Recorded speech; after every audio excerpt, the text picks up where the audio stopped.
네, 충격적인 사건으로 또 한 번 혼란스러운데요. 전남 여수에서 발생한 사건 짚어보도록 하겠습니다. 2살 아이가 숨진 채 발견됐는데 냉장고에서 발견이 됐어요. 네, 무슨 영화에서나 나올 법한 일이 지금 네. 뉴스에 나왔습니다. 네. 어떤 사건인지 좀 정리를 해보면 지난 6일에 전남 여수 한 아파트에서 아동학대 신고가 들어왔습니다. 그래서 아동보호 전문기관에서 찾아가서 확인을 해보니까 거의 쓰레기 더미와 같은 집안에서 7살 남자아이와 2살 여자아이가 또 방치돼 있는 걸 확인을 했고요. 네.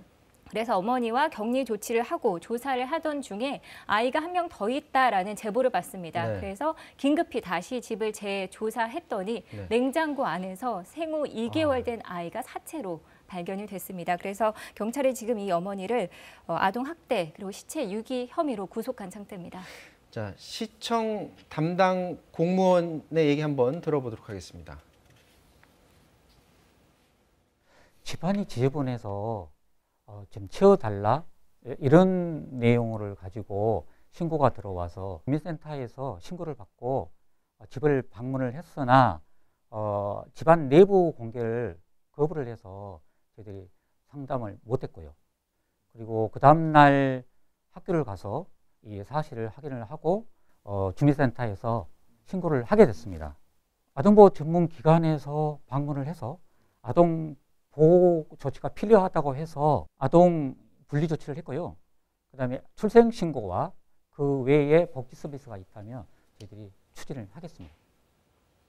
신고 들어오면 가서 조사하고 아이들 만나보고 당연히 그래야 될 것 같은데 네. 부모가 반대하면 만날 수 없나 보죠?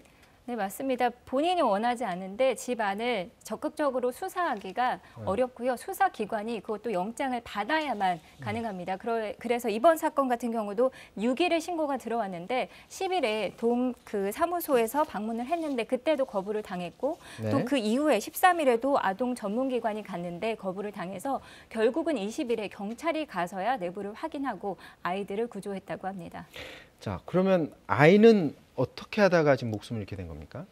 그러니까 아직까지 정확하게 그 조사가 아직 안 돼서 제가 네. 단정적으로 말씀드리긴 좀 어려운데요. 일단 발견된 아기의 몸에서 외상의 흔적이라든가 이런 것들은 발견되지 않았다고 합니다. 네. 아이 엄마의 얘기로는 2018년 8월에 이란성 쌍둥이를 낳았고요. 이란성 쌍둥이 가운데 한 명이 숨졌는데 생후 2개월 만에 지금 사망한 것으로 추정이 되고 있고요.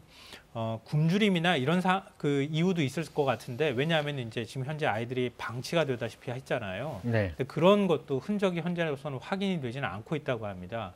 조금 더 그 부분에 대해서는 조사가 좀 필요해 보입니다. 네. 지금 냉장고 안에서 아이의 시신이 발견된 사건, 오래전에 비슷한 사건이 있었습니다. 14년 전에 발생했던 설해마을 영아 살해 사건과도 비슷한 모습이 보이는데 준비된 영상 보시고 말씀 나누도록 하겠습니다. 2006년 서울 설해마을의 한 가정집입니다. 휴가를 다녀온 집주인 쿠루조 씨가 집 냉장고에서 영아 시신 2구를 발견하고 경찰에 신고했습니다. 조사 과정에서 주변인과 가족까지 수사망에 올랐지만 크루조 씨 아내는 임신한 적이 없다는 증언들이 확인되면서 사건은 미궁 속으로 빠지는 듯 했습니다. 하지만 크루조 씨 가족이 프랑스로 출국한 이후에 나온 유전자 검사 결과 숨진 영아들이 친자임이 밝혀지면서 많은 이들이 경악했습니다. 당시 이 사건 그래서 이제 어떻게 마무리가 됐었습니까? 네, 의외로 쉽게 좀 마무리가 됐습니다. 네. 말씀하신 대로 국과수 결과 이 아이가 친자라는 게 확인이 됐는데 당시 이 부부는 프랑스로 이미 출국을 한 상태였고요. 네. 그리고 우리나라 이 발표에 대해서 프랑스에서 기자회견을 가졌는데 우리나라의 이 DNA 결과를 믿을 수 없다라고 입장을 밝혔습니다. 그리고 당시에는 프랑스 언론도 또 거기에 동조를 했었는데 프랑스 경찰이 수사를 시작하면서 우리나라의 어떤 DNA 결과가 다 맞다는 것을 확인하고 긴급 체포를 했습니다. 그 결과 이제 부인의 단독 범행으로 밝혀졌고요. 또 약간의 정신질환의 문제다라는 것을 참작을 받아서 8년형을 받았습니다.